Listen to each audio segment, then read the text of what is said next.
was made for entertainment purpose only, it doesn't mean to hurt any. And don't take it seriously. चिड़िया का race. Amazon जंगल बहुत ही मनमोहक और सुंदर था। उसी जंगल में टूनी और भोलू रहते थे। वह लोग बहुत ही गरीब थे। उनके घर के पास ही कालू कौवा और उसकी पत्नी रहती थी। वह दोनों बहुत ही बेईमान और चालबाज थे। एक दिन जंगल में चील राजा का सैनिक आया और बोला, सुनो सुनो सभी पंछी, ध्यान से सुनो। कल सुबह राजा जी ने सभी को सभा में बहुत ही जरूरी काम के लिए बुलाया है। सभी को अवश्य ही आना होगा। दूसरे दिन की सुबह सभी पंछी सभा में पहुंच गए। सभी सोच रहे थे कि राजा जी क्या बोलने वाले हैं।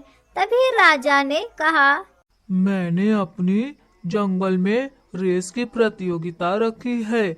जो भी इसे जीतेगा उसे ट्रॉफी और 2 टोकरी अनाज, चावल, फल दिया जाएगा। तभी कौवा ने कहा, रेस की टाइम, मुझे रेस लगाना बहुत ही पसंद है। तभी राजा ने कहा, सभी पहले रेस के नियम ध्यान से सुन लो।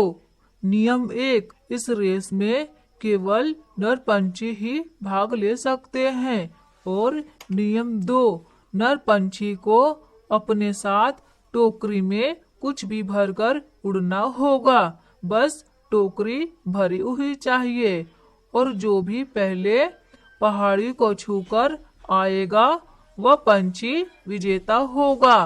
और याद रहे, जो पंछी किसी भी कारण से उड़ना बंद कर देता है वह रेस से बाहर हो जाएगा।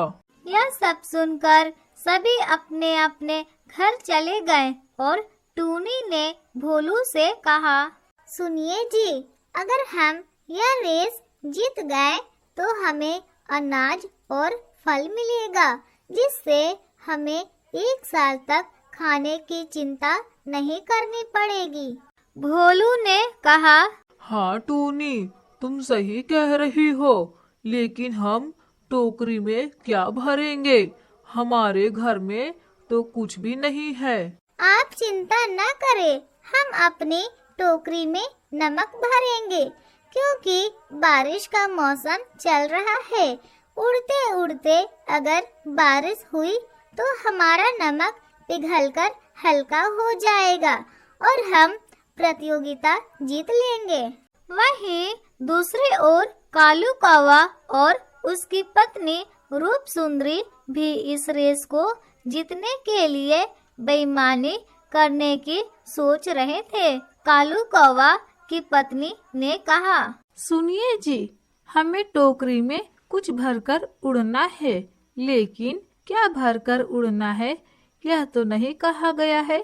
आप अपनी टोकरी में रुई भर लेना और ऊपर से कुछ फल भर लेना, जिसके कारण हमारी टोकरी हल्की हो जाएगी और आप तेजी से उड़ पाएंगे और इस तरह हम रेस जीत लेंगे। तुम सही कह रही हो, यह सुझाव बिल्कुल सही है, मैं ऐसा ही करूँगा। दूसरे ही दिन जंगल में रेस की प्रतियोगिता का आयोजन हुआ। सभी ने अपने अपने टोकरी में रेत, फल, मिट्टी आदि भरा था, लेकिन भोलू ने अपनी टोकरी में नमक और कालू कौवा ने अपनी टोकरी में रुई और ऊपर से कुछ फल रखे थे।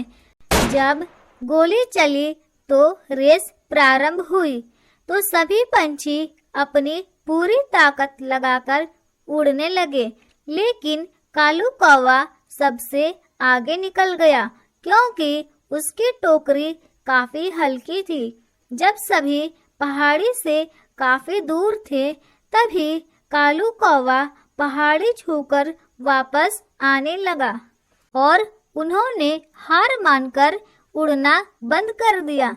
लेकिन भोलू ने हार नहीं मानी और वह निरंतर उड़ता रहा।